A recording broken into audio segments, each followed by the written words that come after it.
48 घंटों के अंदर चूँकि वहाँ पे बहुत ज़्यादा अनप्रेसिडेंटेड बर्फ़ पड़ी है, कमिश्नर मरी जो है वो कह रहे हैं कि ये कई सालों का, जो कई दहाइयों का रिकॉर्ड जो है वो टूटा है बर्फ़ का, जिसकी वजह से वहाँ पर बहुत एक सूरत हाल पैदा हुई। और ख़ुसूसन कुलडन्ना और बाड़ियाँ ये दो इलाके हैं जहाँ पर ज़्यादा मुश्किलात हैं, ज़्यादा नुकसान भी वहीं पे हुआ। और अनफॉर्चुनेटली जो लोग जान से गए इस सारे मामले में, वो भी इन्हीं इलाकों में जो हैं वो गए हैं। वज़ीर-ए-आज़म पाकिस्तान ने इसका फौरी नोटिस लिया है। वज़ीर आला पंजाब को हदायत की है उन्होंने कि वो फौरी तौर के ऊपर मरी पहुँचें, और वज़ीर आला पंजाब जो हैं वो अब फौरी तौर के ऊपर मरी के लिए रवाना हो गए हैं। बाकी जो तमाम इंतज़ामिया है वो वहाँ पर इस वक्त मौजूद है। फ़ौज को भी बुला लिया गया है। 5 प्लेटन जो इस वक्त फ़ौज के हैं वो वहाँ पे काम कर रहे हैं। FWO ने अपनी सारी जो मशीनरी है वो वहाँ पे मूव की है। ताज़ा तरीन जो सूरत हाल है उसमें यह है कि एक्सप्रेस वे जो है वो तकरीबन अब क्लियर हो गया है। लोग जो हैं उनको इस तरफ से भी जो है वो एवैक्यूएशन हो रही है। और नथिया गली साइड से खैबर पख्तूनख्वा की हुकूमत ने भी तमाम रास्ते जो हैं वो खोल दिए हैं। और जिस तरह आगे आपको पंजाब हुकूमत ने बताया कि उन्होंने किस तरह से तमाम गेस्ट हाउसेज खोल दिए। लेकिन मसला यही है कि जब इतनी थोड़े वक्त में इतने ज़्यादा लोग आ जाएंगे तो उसकी जो प्रिवेंशन है उसमें मुश्किलात आएंगी। और ये मुमकिन नहीं है कि कोई जो इंतज़ामिया को ये कहा जाए या किसी को भी ये कहा जाए इतनी छोटी तादाद में कि वो सारे मामले को अचानक हैंडल कर लेगा। लाखों की तादाद में बिल्कुल थोड़े वक्त में, 48 घंटों से कम वक्त में लाखों लोग जो हैं वो इन इलाकों में चले गए। और मैं आपको ये भी बता दूं कि मैं यहाँ पे आपको ये भी रिक्वेस्ट करना चाहता हूँ मीडिया को स्पेशली, जब एक हफ्ते से जो इंतज़ामिया ये दरख्वास्त कर रही थी कि वहाँ पे नहीं जाएं, अनफॉर्चुनेटली हमारा यहाँ उतना उसके ऊपर बातचीत नहीं हुई। अभी भी मैं ये दोबारा रिमाइंड कराना चाहता हूँ और मीडिया से दरख्वास्त करना चाहूँगा, तमाम बलाई इलाकों में, सिर्फ मरी ही को नहीं लीजिए, तमाम बलाई इलाकों में इस वक्त बहुत ज़्यादा रश है और वहाँ पे कैपेसिटी नहीं है। जब हम कहते हैं कि टूरिज़्म जो है वो बढ़े तो उसका मतलब ये नहीं है कि 48 घंटों में वहाँ पे लाखों करोड़ों लोग चले जाएंगे, तो कोई भी ज़ाहिर है वो कोलैप्स कर देगा सिस्टम। तो वहाँ पे इस वक्त जो तमाम बलाई इलाके हैं, मीडिया के ज़रिए, और मैं मीडिया के दोस्तों से भी अपील करूँगा कि वो भी अपना, चूँकि सबसे ताकतवर फोरम उनके पास है, वो ये बात कहें कि वहाँ पे लोग जो हैं वो ना जाए। इसी तरीके से जो मैं समझता हूँ कि बड़ी बदकिस्मती की बात है कि आज भी अपोजिशन की तरफ से इस पर सियासत ही जो है वो की जा रही है। शाहिद खाकान अब्बासी साहब जो हैं, जिनको आज उस जगह पे, जिस हलके से वो मुंतखब होते हैं, बजाय इसके कि वो उस हलके में हों, लोगों की मदद करें, वो रावलपिंडी में बैठ के प्रेस कॉन्फ्रेंसें कर रहे हैं। और जो मरियम नवाज़ हैं वो आज जो हैं वो छुट्टी मना रही हैं, और छुट्टी में भी उन्होंने फैसला किया कि उन्होंने एक बेहिस किस्म की जो है वो पॉलिटिक्स जो है वो होती है। लेकिन बहरहाल अपोजिशन की सियासत अहम नहीं है, वो तो एक बेचारे जो हैं वो कुएं के मेंढक हैं, उन्होंने जो भी काम होना है उसके ऊपर चलाना ही है, तो टटराना ही है, उसके ऊपर उसको अहमियत नहीं है। लेकिन मैं ये बताना चाहता हूँ कि पूरी तरह गवर्नमेंट जो है वो अलर्ट है, हम लोगों के पीछे खड़े हैं। इंशाअल्लाह ताला ये सूरत हाल जो है वो बेहतर हो रही है। एक्सप्रेस हाईवे खुल गई है, बाकी इलाके जो हैं वो भी खुल जाएंगे और लोगों की इवैक्यूएशन का काम जो है वो जारी है। जिन लोगों की जहां पे इस हादसे में जाने गई हैं उनकी फैमिलीज़ के साथ हमारा पूरा पाकिस्तान ही ज़ाहिर है उस तासुफ में शरीक है, उस अफसोस में शरीक है। और हमें इन चीज़ों को बेहतर मैनेज करने की ज़रूरत है।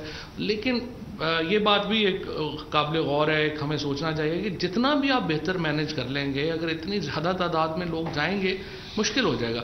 अब मैं दरख्वास्त करूँगा शफकत साहब से कि वो आज के फैसलों को लेके बात करें। अच्छा, इधर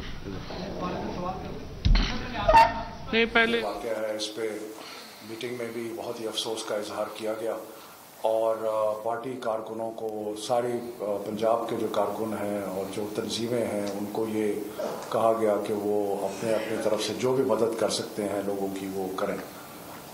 उसके अलावा जो आज हमारी मीटिंग थी, ये पंजाब की एक एडवाइजरी काउंसिल बनी है, जो कि आपने 2 दिन पहले मीडिया से देखा होगा। सो पंजाब एडवाइजरी काउंसिल की मीटिंग थी जिसमें खुसूसी तौर पे जनाब गवर्नर साहब चौधरी मोहम्मद सरवर और जनाब चीफ मिनिस्टर साहब सरदार उस्मान बुज़दार भी शरीक हुए और तकरीबन 2-2.5 घंटे मीटिंग चली, जिसमें सारे पार्टी मामलात जो थे उनको बहुत ही तफसील से डिस्कस किया गया।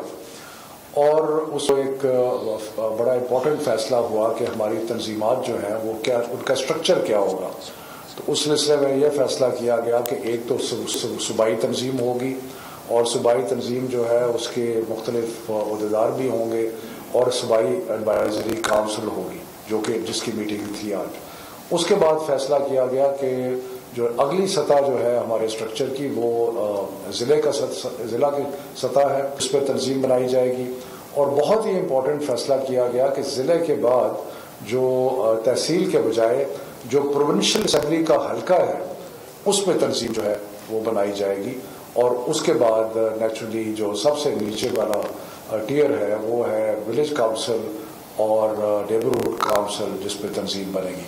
सो तंजीम जो है उसके 3 जो हिस्से हैं वो डिस्ट्रिक्ट लेवल पे होंगे, नेबरहुड काउंसिल या विलेज काउंसिल, उसके बाद पीपी लेवल पे, प्रोविंशियल असेंबली के हल्के के लेवल पे, और उसके बाद डिस्ट्रिक्ट लेवल पे, और द नेक्स्ट ईयर जो है वो प्रोविंशियल लेवल होगा। उसके बाद मीटिंग में बहुत सारी और भी बातें हुई, खास तौर पे जो लोकल गवर्नमेंट का आगे इलेक्शन आ रहा है उस सिलसिले में तंजीमी मामलात में गुफ्तगू हुई, किस तरीके से टिकट दिए जाएंगे, किस तरीके से इलेक्शन में हम जाएंगे, उसके ऊपर बड़ी तफसीली बहस हुई। और उस पर इंशाल्लाह इस चीज़ का हमें कॉन्फिडेंट है कि हम इस इलेक्शन में जिस तरीके से जाएंगे हमारे अवाम और सारे लोग जो है हमें सपोर्ट करेंगे इसके अंदर, और उसकी मुकम्मल तैयारी के साथ जाएंगे। और सारा सिलसिला जो है वो टिकट होल्डिंग का सारा जो है वो अबाव बोर्ड होगा। और जो एक पैगाम मैं आपके तवज्जो से देना चाहता हूँ पार्टी के वर्कर्स को कि उसमें बहुत ही डिस्कशन जो आज हुई, हम अपने वर्कर्स के साथ हैं, हम उनके जो तहफ़्फ़ुज़ात हैं कुछ चीज़ों पे उनको समझते हैं, और पार्टी जो है वह मिल के सबको एक नए तरीके से एक नई स्पिरिट के साथ अब हम आगे बढ़ेंगे। तो ये आज की जो हमारी मीटिंग थी उसके चंद मुख्तसर पॉइंट्स हैं। अब आप जो भी सवाल करना चाहें। कौन कर रहा है तो मैनेज कर लें आप हाँ जी जी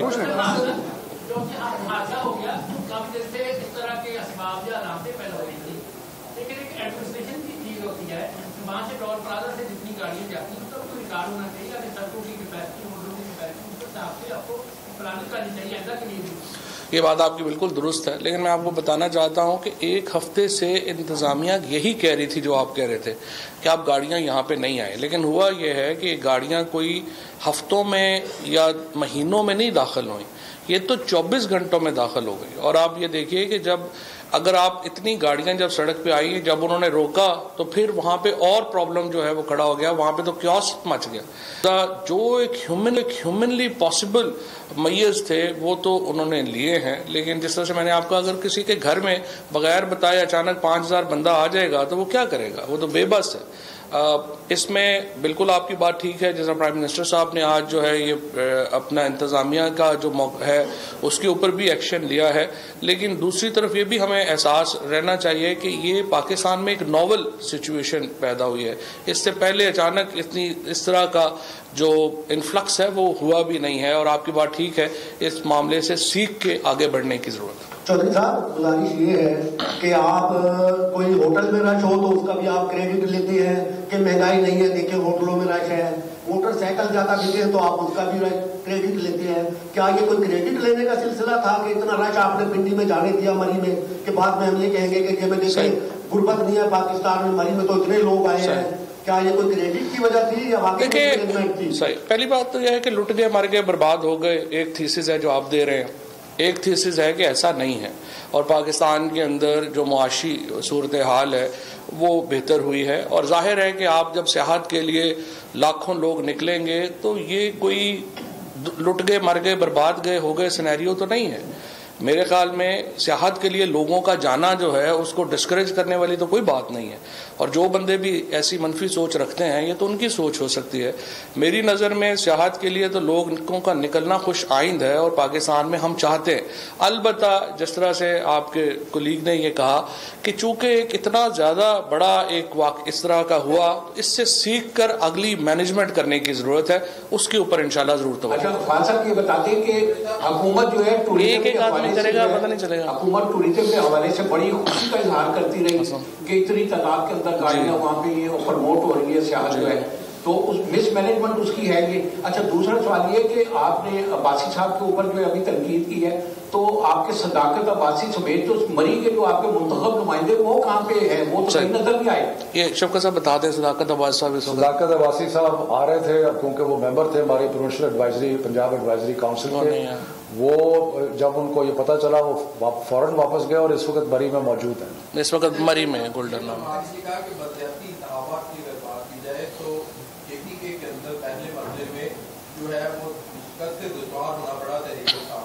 पंजाब में किस तरह की टोका जो है आप देखते हैं कि बलदियाती इंतखाबात कैसे होंगे और तहरीक इंसाफ किस तरह उम्मीदवारों का चुनाव करेगी और सक्सेस तक कैसे पहुंचेगी? शफकत साहब इसके साथ एक और साथ ऐड कर लीजिए।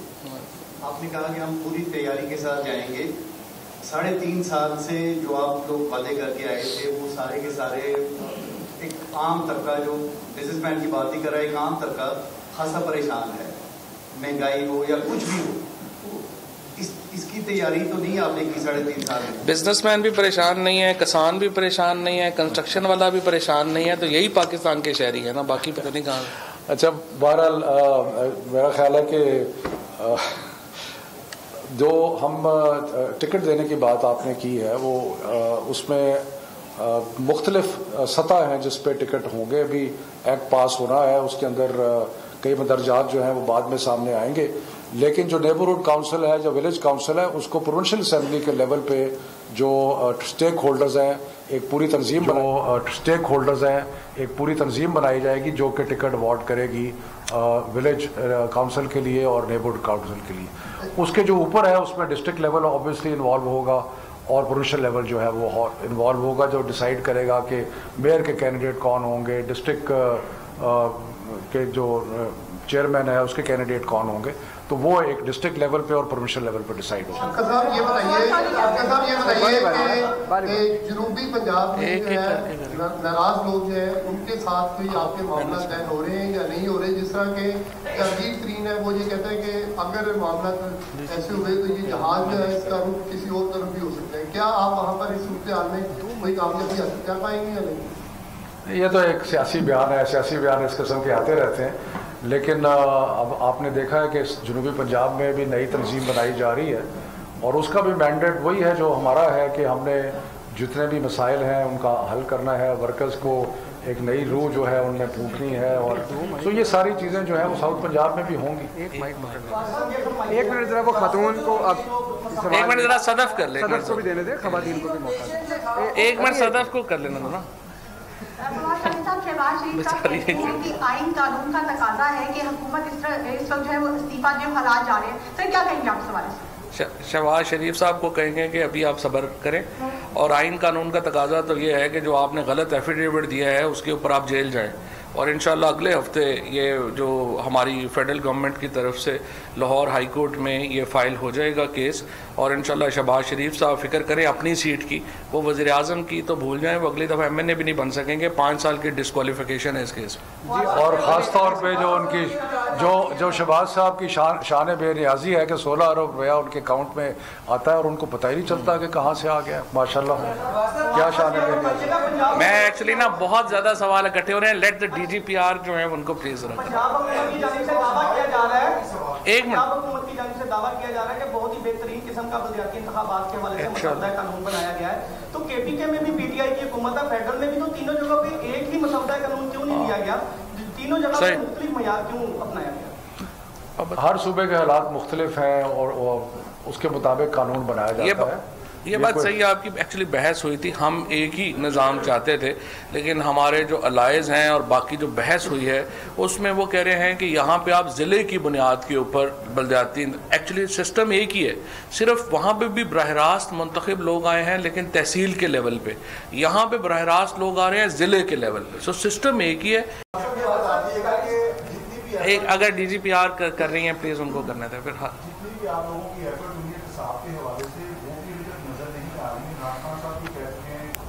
होने के बावजूद जो है वो निकलते जा रहे हैं, हर बात पे स्टे मिल जाए, तो स्टे लोकेट करवाने के लिए आपकी क्या है?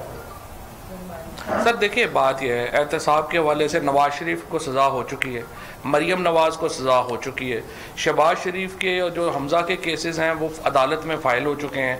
सो जो मैं ये समझता हूँ कि ये जो अगले 6 से 8 महीने हैं, इसमें बड़ी बड़ी मछलियाँ जो हैं वो इस तालाब से बाहर हो जाएंगी और आप देखेंगे कि अगले इलेक्शन के लिए ये लीडरशिप अवेलेबल नहीं होगी।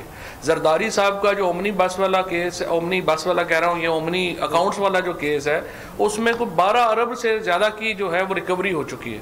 सो ऐसा नहीं है कि इसमें कामयाबियाँ नहीं मिली। हाँ, ये ज़रूर है जो प्राइम मिनिस्टर साहब भी कहते हैं और हमारी पार्टी की तरफ से भी बार बार आया है कि, और लोगों की भी ये ख्वाहिश ये थी कि ज़्यादा तेज़ होना चाहिए था। अब उसके लिए कुछ हमें, अगर थोड़ा सा हमारा भी सऊदी अरब वाला सिस्टम होता तो आप देखते कि कैसे अरबों निकलते, लेकिन अब नहीं है हमारा, क्या करें। फवाद साहब, बलदियाती इंतखाबात में आमतौर पर पाकिस्तान तरीके साहब को ये मसला दरपेश हुआ कि उनकी अपने ही जो वर्कर्स हैं वो एक दूसरे के मद्दे मुकाबला आते हैं। एक तो ये बताइए कि इस इंतखाबात में इसकी आपकी हिकमत अमली क्या होगी, और दूसरा शफकत साहब ओमिक्रॉन के हवाले से पूरी दुनिया में ये लहर और कोरोना के हवाले से दोबारा उभर रही है, इसके हवाले से हमारे तलीमी इदारों की क्या पॉलिसी होगी पाकिस्तान में? दोनों के जवाब देखें जी, जो पार्टी, बड़ी पार्टियां जो होती हैं, जो मुतहरक पार्टियां होती हैं, उनमें वर्कर्स जो हैं वो बड़े एक्टिव होते हैं, उनके कई मामलात में आपस में इख्तलाफ भी हो जाते हैं, लेकिन ये party leadership over a period of time उन इख्तलाफात को कम भी करती है और उनको दूर भी करती है। और यकीनन लोकल बॉडी इलेक्शन, जब भी कोई इलेक्शन होता है उसके उम्मीदवार भी काफ़ी होते हैं, और जो उम्मीदवार हैं उनकी ख्वाहिश सारों की होती है इलेक्शन लड़ने की, लेकिन पार्टी का एक मैकेनिज़्म होता है, एक तरीका होता है कि उनको आप उसमें से जो बेस्ट कैंडिडेट है उसको सेलेक्ट करें और बाकी जो नाराज़ हैं उनको आप राज़ी करें। ये एक पॉलिटिकल प्रोसेस का एक हिस्सा है और ये चलता रहता है। जहाँ तक तालिबी, एक मिनट, ये बड़ा इम्पोर्टेंट सवाल है तालिबी इदारों के बारे में।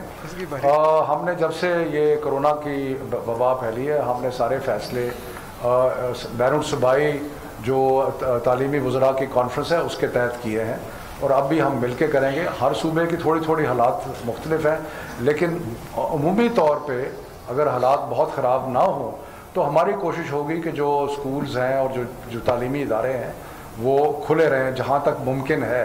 अगर हालात जो है ज़्यादा ख़राब हुए तो नेचुरली बंद करने पड़ेंगे, लेकिन हमारी ख्वाहिश है कि हम बंद ना करें और जिस हद तक मुमकिन हो सके उनको चलाते हैं। अच्छा सर, 27 फरवरी को लॉन्ग मार्च करने जा रही है, उसके बाद मोली जो है 30 मार्च को लॉन्ग मार्च करने जा रही है, क्या आप इसकी इजाज़त देते हैं उन्हें? और दूसरा ये बता दें हुकूमत को इन लॉन्ग मार्च से कोई खतरा है? और दूसरा सवाल ये ले लें, तरीन साहब का जो केस FIA में है उसमें भी इतनी तेज़ी तो नहीं है, लेकिन फिर भी उनके जो बयान आ रहे हैं नून लीग के साथ, तो क्या कहेंगे इस पे? देखिए, मेरा नहीं ख्याल जहांगीर तरीन साहब ने कल जो बयान दिया है वो पार्टी के खिलाफ है या कुछ, वो तो ऐसे गपशप, जिस तरह शफकत साहब ने कहा कि जब आप शादी पे होते हैं तो ऐसे कोई गपशप जो हो जाती है। बाकी जनूबी पंजाब हो, शुमाली पंजाब हो, सेंट्रल पंजाब हो, पाकिस्तान हो, वोट इमरान खान का है, किसी एक इंडिविजुअल का वोट तो नहीं है ना जी। इमरान खान के नाम के ऊपर वोट, हम सारे लोग जो आए हैं इमरान खान के नाम के ऊपर हमें वोट मिला है, उसके लिए जो है वो हम असम्बलियों में हैं और आगे भी वोट इमरान खान का है। सो इंडिविजुअल्स का इतना फ़र्क जो है वो नहीं पड़ता। दूसरी बात, जो आपने लॉन्ग मार्च का कहा है, ये एक्चुअली इनका लॉन्ग गवाचा हुआ है, ये उसकी तलाश में निकले हुए हैं। इनका कोई ना, इनकी कोई पॉलिटिक्स है ना, इनका जो है वो कोई, इनका कोई हर एक पॉलिटिक्स का कोई थीम होता है ना। आप मुझे बताएं इनका क्या थीम है? और फजलुर रहमान साहब जो हैं वो बिलावल साहब जो हैं उनकी आपस में क्या कोई आइडियोलॉजी मिलती है? शहबाज शरीफ साहब की बिलावल से क्या बात मिलती है? और इन दोनों की फजलुर रहमान साहब से क्या मिलती है? सो बेसिकली ये सारे जो हैं ये आप समझें कि चूं चूं का मुरब्बा है।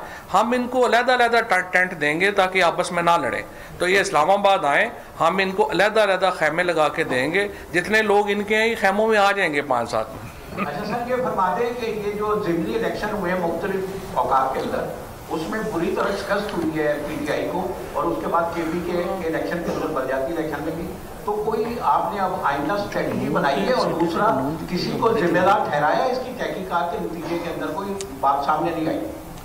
नहीं, पहली तो बात यह है कि ये जो KP के इलेक्शन को इतना हाइप किया गया है कि जी बड़ी बुरी तरह शिकस्त हुई है। अगर आप सारे वोट काउंट जब सामने आएगी, जो कि अभी तक पूरी तरह नहीं आई, तो पता लगेगा कि शायद तहरीक इंसाफ के वोट जो है वो ज़्यादा होंगे बाकी जमातों से। और लेकिन ये एक तासुर दिया गया, क्योंकि ऑब्वियसली कि मेयर के इलेक्शन जो बड़े शहरों में पेशावर में ख़ास तौर पे पेशावर की वजह से, तो एक तासुर बनाया गया कि जैसे कुप्तानी बुरी तरह शिकस्त हुई। ऐसी बात बिल्कुल नहीं है। और दूसरा ये है कि पॉलिटिक्स में देखें ऊपर ऊंच नीच होती रहती है। अगर आप दुनिया जहान की सियासत पे नज़र डालें तो आपको लगेगा, नज़र आएगा कि गवर्नमेंट्स जो मिड टर्म में होती हैं उनको कई दफ़ा बाई इलेक्शंस में और इन चीज़ों में नुकसान उठाना पड़ता है, लेकिन ये कोई ऐसी बात नहीं होती। उसका रिफ्लेक्शन जनरल इलेक्शन पे आमतौर पे नहीं होता।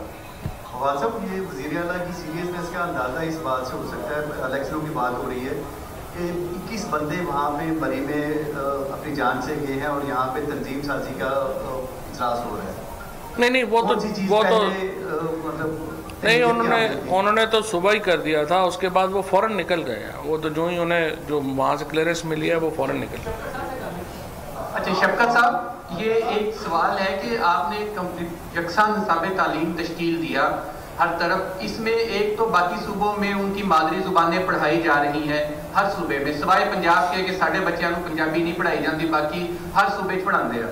दूसरी गल ये है कि साढ़े इतने जिन्ने भी है बैरूनी हमलावर जो है उनको तो हमारे हीरोज के तौर पे पढ़ाया जा रहा है, लेकिन जो हमारी धरती के जो लोग थे, दुल्ला भट्टी से लेकर निजाम लोहार जैसे और अहमद खान खरल जैसे, उनको नहीं पढ़ाया जाता। इस पर भी कोई थोड़ी सी तवज्जो दें, हमारे बच्चे भी अपनी जुबान में पढ़ना चाहते हैं। भगत सिंह भी पहले तो बात यह है कि असी अज तक कदे किसी ने नहीं रोकया कि तुसी अपनी ज़बान पढ़ाओ या ना पढ़ाओ। सो इसलिए ये कोई बात नहीं है।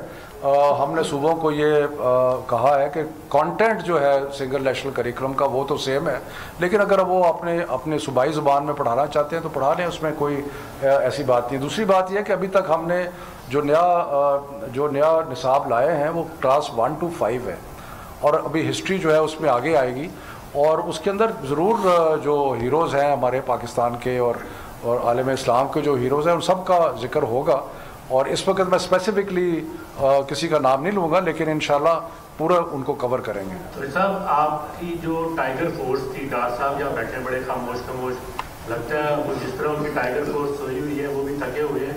इस क्राइसिस के सूरत हाल में टाइगर फोर्स कहाँ है आपकी? कोरोना के दिनों में हमने देखा वो सामने आई थी, लेकिन अब वही जैसा जो क्राइसिस पैदा हुआ है वहाँ पे टाइगर फोर्स के जवान खिदमत देते तो ज़्यादा अच्छा नहीं। देखिए, टाइगर फोर्स का जो डाटा है वो मौजूद है, और मैं अभी कुछ पिक्चर्स देख रहा था, मुझसे शेयर भी की गई हैं। टाइगर फोर्स के हमारे जवान वहाँ जिस एरिए में थे वो मदद कर रहे हैं।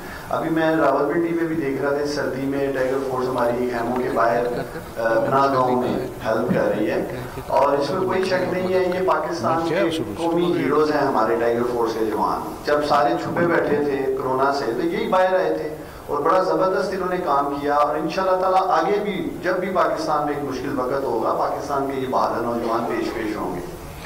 और मैं फिर इस चीज़ का इरादा करता हूँ कि जो तहरीक इंसाफ के कारकुन हैं वो जाएँ और जाके जहाँ पे मरी में मदद करें। Thank you very much.